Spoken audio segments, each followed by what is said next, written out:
Hello, good morning, जोहार। मैं राजू और आप देख रहे हैं 24 झारखंड न्यूज। चलिए जानते हैं झारखंड की आज की 25 मुख्य बड़ी खबरों को।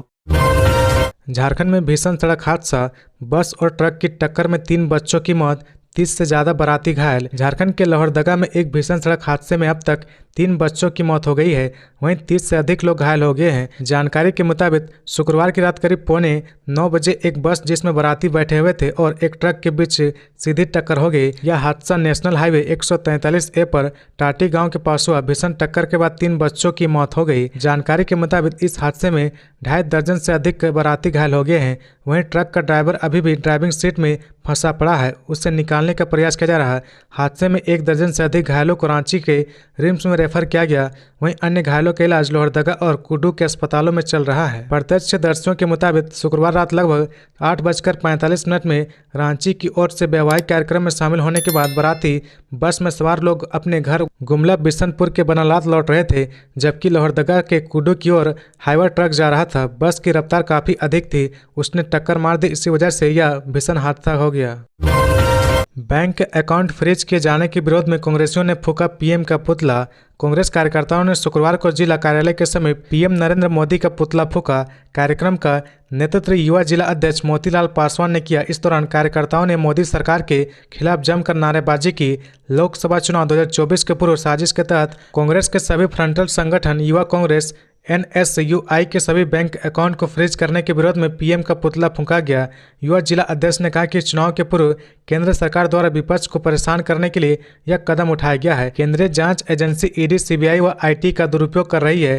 बैंक खाता को फ्रीज कर विपक्ष को परेशान किया जा रहा है, जिसका विरोध किया जा रहा है।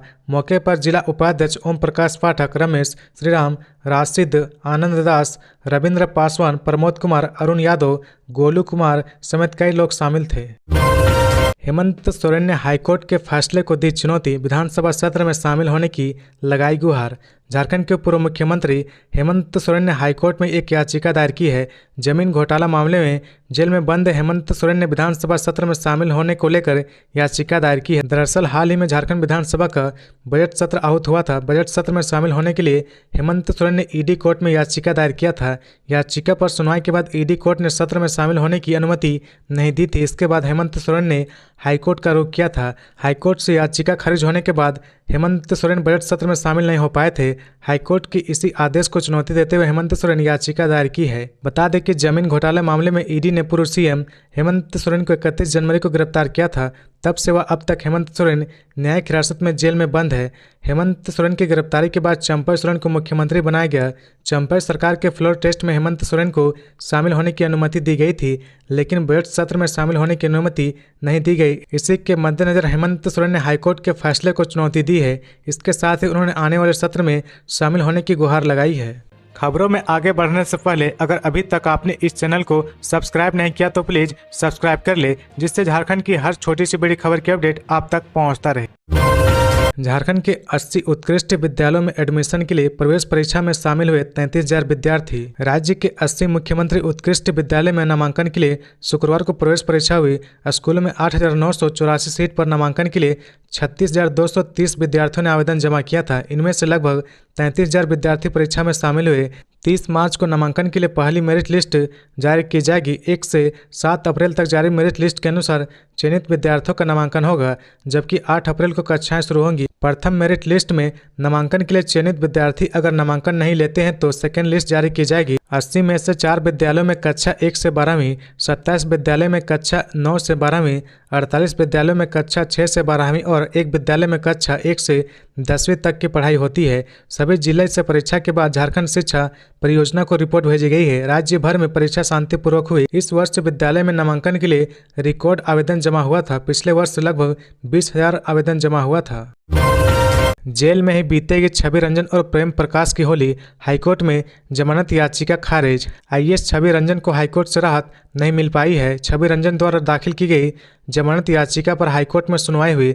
गुरुवार को हुई सुनवाई में कोर्ट ने छवि रंजन और पावर ब्रोकर प्रेम प्रकाश की जमानत याचिका को खारिज कर दिया है। फिलहाल दोनों को जेल में ही समय बिताना होगा। बता दें कि जमीन फर्जीवाड़े में IAS छवि रंजन और प्रेम प्रकाश को ED ने गिरफ्तार किया था।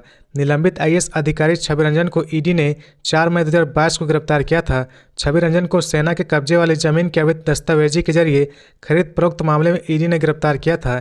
छवि रंजन पर आरोप है कि उन्होंने सेना की कब्जे वाली जमीन में फर्जीवाड़ा करके मनी लॉन्ड्रिंग किया था। ईडी ने मनी लॉन्ड्रिंग के तहत छवि रंजन को गिरफ्तार किया था। तब से अब तक छवि रंजन जेल में बंद है। छवि रंजन को हाईकोर्ट से फिलहाल कोई राहत नहीं मिली है। प्रेम प्रकाश को चेसायार होम रोड स्थित 1 एकड़ जमीन के फर्जीवाड़े मामले में गिरफ्तार किया गया है। ईडी ने प्रेम प्रकाश को 11 अगस्त को साल 2023 में गिरफ्तार किया था। बता दें कि प्रेम प्रकाश द्वारा दाखिल याचिका को निचली अदालत में खारिज कर दिया गया था। इसके बाद प्रेम प्रकाश ने हाईकोर्ट में जमानत याचिका की गुहार लगाई थी, लेकिन वहां भी याचिका खारिज कर दी गई है। ईडी की कार्रवाई के बाद पद से हटाए गए तुपुदाना ओपी प्रभारी मीरा सिंह रांची एसएसपी ने किया लाइन हाजिर। तुपुदाना ओपी प्रभारी मीरा सिंह के खिलाफ ईडी की कार्रवाई के बाद एसएसपी चंदन कुमार सिन्हा ने उसे पद से हटा दिया है और उन्हें लाइन हाजिर कर दिया है। बता दें कि ईडी प्रवर्तन निदेशालय ने गुरुवार को तुपुदाना ओपी प्रभारी मीरा सिंह और उसके सहयोगी लाल मोहित नाथ सहदेव के ठिकानों पर छापेमारी की थी। इस दौरान ईडी की टीम को मीरा सिंह के यहां से एक डायरी मिली थी। इसमें बालू के अवैध कारोबार की डिटेल्स मिली थी। 8 मोबाइल भी बरामद किया गया था। लाल मोहित नाथ सहदेव के घर से 15 लाख से अधिक कैश और जमीन के कारोबार से जुड़े दस्तावेज मिले थे। प्रवर्तन निदेशालय ने मीरा सिंह के खिलाफ खूंटी में बतौर महिला थाना प्रभारी के रूप में 15,000 रुपये रिश्वत लेने के आरोप में दर्ज प्राथमिकी को ECIR के रूप में रजिस्टर्ड किया है। प्रारंभिक जांच पूरी करने के बाद ईडी ने 21 मार्च की सुबह मीरा सिंह और लाल मोहित नाथ के ठिकानों पर एक साथ छापेमारी किया। सुबह 6 बजे ईडी की टीम रांची के तुपुदाना पहुंची और आशीष आनंद इनक्लेव में मीरा सिंह के किराए के फ्लैट में छापेमारी की। ईडी की टीम ने तुपुदाना ओपी में भी छापेमारी के दौरान कागजात खंगाले। तुपुदाना ओपी परिसर में मीरा सिंह की स्कॉर्पियो को भी टीम ने खंगाला। चुनाव आयोग से वायरल ऑडियो क्लिप की जांच की मांग। झारखंड भाजपा ने विधायक दीपिका पांडे से जोड़ा। झारखंड की राजनीति में एक वायरल ऑडियो ने नया विवाद पैदा कर दिया है। भाजपा इस वायरल ऑडियो क्लिप लेकर चुनाव आयोग पहुंची। भाजपा कह रही कि एक अनजान ने यह क्लिप पार्टी कार्यालय पहुंचा दिया है। भाजपा ने चुनाव आयोग से कहा कि यह ऑडियो क्लिप महागामा विधायक दीपिका पांडे सिंह और किसी रफीक नाम के मुखिया से बातचीत की बताई जा रही। यह ऑडियो क्लिप आदर्श आचार संहिता का खुल्लम-खुल्ला उल्लंघन करता है। भ्रष्टाचार में शामिल एक बड़े रैकेट को भी उजागर करता है। भाजपा ने चुनाव आयोग से जांच की मांग करते हुए कहा कि इस बात का खुलासा होना चाहिए कि क्या ऑडियो क्लिप में महिला की आवाज महागामा विधायक दीपिका पांडे सिंह की है। वार्तालाप में किस मंत्री के संबंध में बात की जा रही, ये बुलबुल कौन है जिसे 25 लाख देने की बात हो रही है, ये मुखिया जी और रफीक कौन है, किस काम के लिए पैरवी हो रही। इसके साथ ही भाजपा ने सवाल उठाया कि किस डीसी और डीडीसी के संबंध में बात हो रही है। भाजपा नेता प्रतुल सहदेव और सुधीर श्रीवास्तव ने आयोग को ज्ञापन सौंपते हुए पूरे मामले की जांच आयकर विभाग या अन्य सक्षम एजेंसी से कराने की मांग की है। धनबाद में मामूली बात में कर दी दुकानदार की हत्या, नाती का फोड़ा सिर, दोनों आरोपी भेजे गए जेल। झारखंड के धनबाद जिले के बागमारा थाना क्षेत्र के हरिना बाजार में गुरुवार की रात करीब 10 बजे गुमटी के आगे पेशाब लघु शंका करने से रोकने पर 2 युवक ने वृद्ध दुकानदार 62 वर्षीय पन्ना लाल को मारपीट कर हत्या कर दी। इलाज के लिए धनबाद ले जाने के क्रम में रास्ते में उनकी मौत हो गई। आरोपियों ने दुकानदार के नाते विकास कुमार साहू का भी मारपीट कर सिर फोड़ दिया। धनबाद में उसका इलाज चल रहा है। मृतक के 3 बेटे व 1 बेटी है। वह हरिहरपुर थाना क्षेत्र के कोरकोटा गांव का रहने वाला था। मामले में बागमारा पुलिस ने आरोपी बरोरा थाना क्षेत्र के नवाडी गांव निवासी दिनेश गोप और राहुल को गिरफ्तार कर जेल भेज दिया है। लातेहार पुलिस को मिली बड़ी कामयाबी, लूट की योजना बनाते 6 अपराधी हथियार के साथ गिरफ्तार। झारखंड के लातेहार जिले के बरवाडीह थाना क्षेत्र के केकची संगम के पास गुरुवार को लूटपाट की योजना बना रहे 6 अपराधियों को पुलिस ने हथियार के साथ गिरफ्तार कर जेल भेज दिया है। ये लातेहार के अलावा अन्य जिलों में भी लूट की वारदात को अंजाम दे चुके हैं। इस आशय की जानकारी पुलिस अधीक्षक अंजनी अंजन ने शुक्रवार को अपने कार्यालय के सभागार में आयोजित प्रेस वार्ता में दी है। लातेहार एसपी अंजनी अंजन ने बताया कि गुप्त सूचना मिली थी कि केकची संगम के पास लूटपाट करने की नियत से कई अपराधी जुटे हुए हैं। इसी सूचना पर प्रशिक्षु IPS ललित मीना के नेतृत्व में छापेमारी अभियान चलाया गया। गिरफ्तार अपराधियों के पास से पुलिस ने 2 देसी पिस्टल, 2 देसी कट्टा, 11 जिंदा कारतूस, 12 मोबाइल, 1 रामपुरी चाकू, 1 बेलेनो कार व 8,090 रुपये कैश बरामद किया गया है। गिरिडीह में सीओ की टीम पर पथराव, ड्राइवर घायल। अवैध बालू खनन की सूचना पर रेड करने गए थे अफसर। झारखंड के गिरिडीह जिले के सरिया थाना क्षेत्र के केसवारी बरसोती नदी घाट से बालू के अवैध खनन की सूचना पर सीओ संतोष कुमार के नेतृत्व में टीम शुक्रवार को छापेमारी करने पहुंची। टीम में सरिया पुलिस भी शामिल थी। इसी बीच टीम की नज़र इसी बीच टीम की नज़र बरसोती नदी की ओर से 3 बालू लदे ट्रैक्टर पर पड़ी। जैसे ही टीम ने बालू लदे ट्रैक्टर को रोकने का प्रयास किया, अचानक काफ़ी संख्या में ग्रामीण पहुंचे और अधिकारियों के साथ उलझ गए। देखते ही देखते केसवारी चौक के पास लगभग 100 से 150 लोग एकत्रित हुए और प्रशासनिक अधिकारियों के विरोध में नारेबाजी करने लगे। पत्थरबाजी में सरिया थाना का चौकीदार सह चालक छोटेलाल कुमार घायल हो गया, वहीं अन्य लोगों को हल्की चोटें आई है। इस दौरान एक ट्रैक्टर चालक को गिरफ्तार किया गया है। नारेबाजी के दौरान कुछ ग्रामीण अपशब्दों का प्रयोग करते हुए अचानक ईंट पत्थर चलाने लगे। लगभग आधे घंटे तक हंगामा व पत्थरबाजी होती रही। मामले को बढ़ता देख उपस्थित भीड़ तितर बितर हो गई। इस दौरान लोग 2 ट्रैक्टर लेकर भाग गए, जबकि एक ट्रैक्टर को टीम ने जब्त कर लिया। एक ट्रैक्टर के चालक इंद्रदेव बिरहोर को गिरफ्तार कर लिया गया है। सीओ संतोष कुमार ने कहा कि उक्त घटना में शामिल लोग व ट्रैक्टर मालिक को चिन्हित किया जा रहा है। कार्रवाई के लिए सरिया थाना को लिखित आवेदन दिया जाएगा। मामले की जानकारी सरिया एसडीओ व डीसी को दे दी गई है। आगे भी बालू के अवैध खनन व परिवहन के खिलाफ अभियान चलता रहेगा। वहीं दूसरी ओर सेवा बांध के पास सीओ के वाहन को देखकर अवैध बालू लदे एक ट्रैक्टर भागने के चक्कर में पलट गया। चालक कूदकर भाग गया। पोस्टल बैलेट से वोट डालेंगे झारखंड के मीडियाकर्मी, कवरेज में मिलेगी ये खास सुविधा। लोकसभा चुनाव 2024 के लिए भारत निर्वाचन आयोग ने मीडिया कर्मियों को आवश्यक श्रेणी में रखा है। चुनाव कवरेज के दौरान वैसे मीडिया कर्मी जिन्हें निर्वाचन आयोग द्वारा प्राधिकार पत्र जारी किया गया है, इस बार पोस्टल बैलेट के माध्यम से अपने मताधिकार का प्रयोग कर सकेंगे। मीडिया कर्मी अपने संबंधित जिला निर्वाचन पदाधिकारी कार्यालय एवं निर्वाची पदाधिकारी कार्यालय से फॉर्म 12D प्राप्त कर सकते हैं। इसके अलावा मुख्य निर्वाचन पदाधिकारी एवं जिला निर्वाचन पदाधिकारी के अधिकृत वेबसाइट से फॉर्म 12D डाउनलोड किया जा सकता है। चुनाव की अधिसूचना के 5 दिन के भीतर नोडल पदाधिकारी के प्रमाण पत्र के साथ उक्त फॉर्म को संबंधित निर्वाची पदाधिकारी के कार्यालय में जमा किया जाएगा। चुनाव आयोग द्वारा निर्धारित मतदान दिवस के 6 दिन पूर्व से निर्धारित मतदान दिवस के 3 दिन पूर्व तक मीडिया कर्मी पोस्टल बैलेट के माध्यम से अपना वोट दे सकते हैं। उक्त 3 दिनों के दौरान पोस्टल बैलेट केंद्र सुबह 9 बजे से शाम 5 बजे तक कार्यरत रहेंगे। पोस्टल बैलेट केंद्र संबंधित निर्वाची पदाधिकारी द्वारा निर्देशित किया जाएगा, जहां मीडिया कर्मियों को भरे हुए पोस्टल बैलेट जमा करने होंगे। धनबाद या चतरा से चुनाव नहीं लड़ेंगे सरयू रॉय, बता दिया राजनीति में अपना फ्यूचर प्लान। लोकसभा चुनाव की घोषणा होते एक तरफ प्रत्याशियों की सूची जारी हो रही है, वहीं दूसरी तरफ अफवाहों का बाजार गर्म है। इन सब के बीच एक खबर आई कि पूर्वी जमशेदपुर से विधायक सरयू रॉय जेएमएम से चुनाव लड़ सकते हैं। इसके बाद खबर आई कि बीजेपी भी सरयू रॉय को टिकट दे सकती है। सरयू रॉय जेडीयू में शामिल हो सकते हैं। ऐसी भी चर्चा कई जगह सुनने को मिली। सियासी गलियारों से यह बातें भी चल रही थी कि सरयू रॉय जमशेदपुर से झारखंड मुक्ति मोर्चा, कांग्रेस या निर्दलीय चुनाव लड़ सकते हैं। बीजेपी ने झारखंड की 14 में से 11 सीटों पर प्रत्याशियों के नाम की घोषणा कर दी है। ऐसे में यह माना जा रहा था कि बीजेपी सरयू रॉय को धनबाद या चतरा सीट से चुनाव के मैदान में उतार सकती है, लेकिन इन सब बातों पर विराम लगाते हुए सरयू रॉय का बयान सामने आया है। उन्होंने कहा कि सभी बातों का खंडन किया है। चतरा और धनबाद से चुनाव लड़ने वाली बात को भी उन्होंने अफवाह बताया है। सरयू रॉय ने कहा कि फिलहाल किसी भी पार्टी ने उनसे संपर्क नहीं किया है। वे जमशेदपुर की जनता को छोड़कर धनबाद और चतरा से चुनाव नहीं लड़ेंगे, क्योंकि वह जमशेदपुर की जनता का भरोसा नहीं तोड़ सकते। आगे भी वे पूर्वी जमशेदपुर से विधानसभा चुनाव लड़ेंगे। गिरिडीह में सड़क हादसा, 2 चचेरे भाइयों की मौत, ट्रक ड्राइवर फरार। बेंगाबाद गिरिडीह एनएच पर मुहार पंचायत के धरती शरण मोड़ के पास शुक्रवार की सुबह बाइक और ट्रक की आमने सामने टक्कर हो गई। घटना में एक छात्र की घटनास्थल पर ही मौत हो गई, वहीं दूसरे ने गिरिडीह सदर अस्पताल में दम तोड़ दिया। दोनों रिश्ते में चचेरे भाई थे। घटना के बाद चालक ट्रक छोड़कर फरार हो गया। जानकारी मिलने पर बेंगाबाद पुलिस घटनास्थल पर पहुंची और ट्रक को जब्त कर लिया। बेरोटांड निवासी परमेश्वर पंडित का पुत्र पंकज पंडित व गुलाब पंडित का पुत्र सुभाष पंडित शुक्रवार की सुबह बाइक से कर्णपुरा की ओर गए थे। कुछ देर के बाद दोनों वापस बाइक से ही घर लौट रहे थे। इसी दौरान घर से महज आधे किलोमीटर पहले धरती शरण मोड़ के पास विपरीत दिशा से आ रहे ट्रक से आमने सामने की टक्कर हो गई। ससुराल घूमने आया था साइबर अपराधी, चढ़ा पुलिस के हत्थे।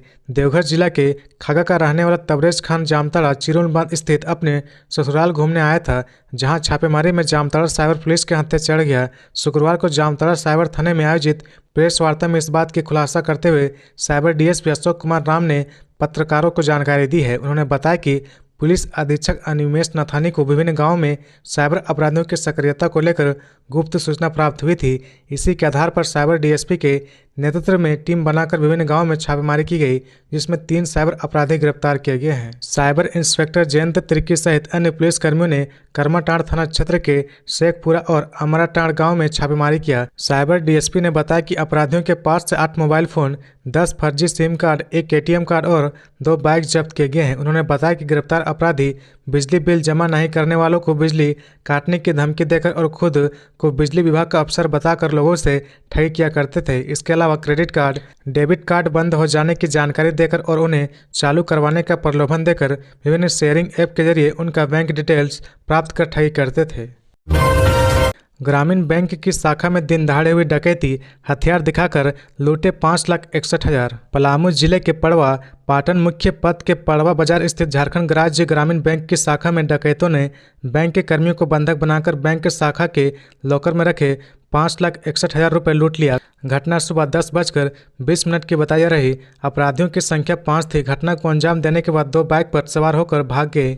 अपराधियों ने सीसीटीवी का डीवीआर भी लेते गए। सूचना मिलने के बाद प्रशिक्षु डीएसपी राजेश कुमार यादव व थाना प्रभारी घटना स्थल पर पहुंचकर मामले की छानबीन किया। जानकारी के अनुसार शुक्रवार को सुबह करीब 10 बजे बैंक के चपरासी गेट खोला। उसके बाद 3 लोग बैंक में घुस गए। अपराधियों ने चपरासी का मोबाइल लूट लिया और बाथरूम में बंद कर दिया। थोड़ी देर के बाद बैंक के शाखा प्रबंधक अभिषेक कुमार तिवारी, कैशियर काजल, मनीष मिश्रा एक साथ कार में शाखा पहुंचे। शाखा प्रबंधक कार को बैंक से थोड़ी दूर पार्किंग करने गए। इसी क्रम में कैशियर काजल, मनीष मिश्रा एवं राजहरा कोलवरी शाखा के 2 कर्मी पूजा व एक अन्य एक साथ बैंक में प्रवेश किए। घात लगाए अपराधियों ने चारों बैंक कर्मियों को पिस्टल का भय दिखाकर मोबाइल लूट लिया और सभी को बाथरूम में बंद कर दिया। इसके बाद शाखा प्रबंधक एक ग्राहक के साथ बैंक में प्रवेश कर रहे थे। इसी क्रम में 2 अपराधी पिस्टल भय दिखाकर कब्जे में ले लिया और लॉकर की चाबी मांगने लगे। उन्होंने बताया कि लॉकर का चाबी कार में छूट गया है। एक अपराधी ने बैंक के शाखा के कुछ दूर खड़ी कार में लॉकर का चाबी खोजा लेकिन नहीं मिला। वापस आकर शाखा प्रबंधक को जान से मारने की धमकी दी, जिसके बाद शाखा प्रबंधक ने डर से चाबी दे दिया। लुटेरों ने लॉकर में रखे 5,61,360 रुपये निकालकर थैला में लेकर नीचे उतर गए। अपराधी बैंक में लगे सीसीटीवी कैमरा का डीवीआर भी साथ लेते गए। बताया जाता है कि घटना को अंजाम देने के बाद एक बाइक पर 3 व दूसरे बाइक पर 2 लुटेरे सवार होकर माधुरी जंगल की ओर भाग गए। सूचना मिलने के बाद पड़वा थाना प्रभारी चंद्रशेखर यादव, पाटन थाना प्रभारी लालजी, नवा बाजार थाना प्रभारी पुलिस बल के साथ मौके पर पहुंचकर मामले की जांच कर रही है।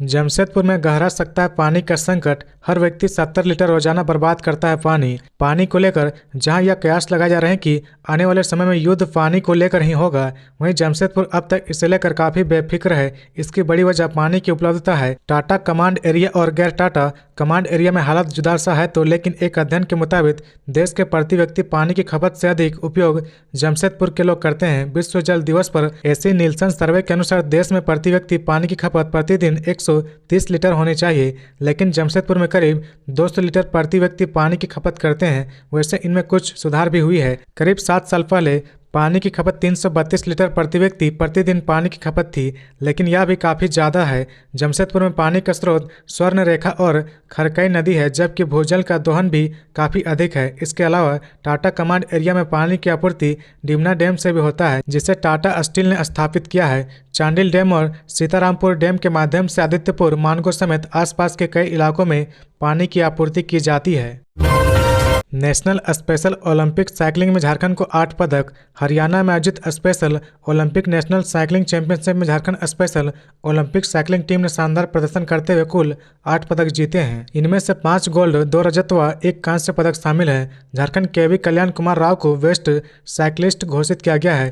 झारखंड की ओर से जुनेद बाबू, कमलजीत सिंह, बी कल्याण राव, शशिकांत ठाकुर ने अलग अलग वर्गों में पदक हासिल किए हैं। पदक विजेता खिलाड़ियों को टीना, बेबी बोधनवाला व चाणक्य चौधरी ने बधाई दी है। ऑनलाइन सट्टेबाजी पर सरकार सख्त, सोशल मीडिया इन्फ्लुएंसर के लिए एडवाइजरी जारी। सरकार ने सट्टेबाजी और जुए के खिलाफ एडवाइजरी जारी की है। सोशल मीडिया इन्फ्लुएंसर को ऑनलाइन सट्टेबाजी और जुआ प्लेटफॉर्म पर प्रचार करने के प्रति आगाह किया गया है। सट्टेबाजी और जुआ सहित अवैध गतिविधि के विज्ञापन प्रचार और समर्थन पर प्रतिबंध को लेकर एडवाइजरी जारी की गई है। सरकार ने सोशल मीडिया इन्फ्लुएंसर को ऑनलाइन सट्टेबाजी और जुआ प्लेटफॉर्म का प्रचार करने के प्रति आगाह किया गया है। सरकार ने बृहस्पतिवार को सोशल मीडिया इन्फ्लुएंसर और उनको फॉलो करने वालों को आगाह किया गया कि वे विदेशी ऑनलाइन सट्टेबाजी एवं जुआ प्लेटफॉर्म का प्रचार या विज्ञापन करने से परहेज करें। सूचना एवं प्रसारण मंत्रालय ने एक परामर्श में कहा कि इन विज्ञापनों का उपभोक्ताओं विशेषकर युवाओं पर ऑनलाइन सट्टेबाजी और जुए का महत्वपूर्ण वित्तीय एवं सामाजिक आर्थिक प्रभाव पड़ता है। जमशेदपुर में हत्या के आरोपी को आजीवन कारावास की सजा, 3 सालों से जेल में है बंद। जमशेदपुर जिला प्रधान एवं सत्र न्यायाधीश अनिल कुमार मिश्रा की कोर्ट ने हत्या के आरोप में जेल में बंद सुधी मोहाली को आजीवन कारावास की सजा सुनाई है। साथ ही साथ 10,000 रुपये का जुर्माना भी लगाया गया है। बता दें कि 3 साल पूर्व उसने पटमदा स्थित गांव में अपने फूफा की हत्या की थी। उस पर कांड संख्या 35 2021 के तहत प्राथमिकी दर्ज की गई थी। इस केस में आरोपी पुत्र के खिलाफ पिता ने गवाही दी थी। इसके अलावा अनुसंधान पदाधिकारी ने पर्याप्त सबूत के साथ अपनी जांच रिपोर्ट कोर्ट में जमा की थी। घटना के बाद से आरोपी करीब 3 सालों से घाघीडीह सेंट्रल जेल में बंद है। तो ये थी आज की झारखंड की टॉप बड़ी खबरें। इसी तरह झारखंड की हर छोटी सी बड़ी खबर देखने के लिए आप हमारे चैनल 24 झारखंड न्यूज को सब्सक्राइब करके बेल आइकन प्रेस कर ले, जिससे झारखंड की हर छोटी सी बड़ी खबर की अपडेट आप तक पहुंचता रहे। तो आज के लिए बस इतना ही। हमें दीजिए इजाजत, फिर मिलते हैं नेक्स्ट न्यूज में।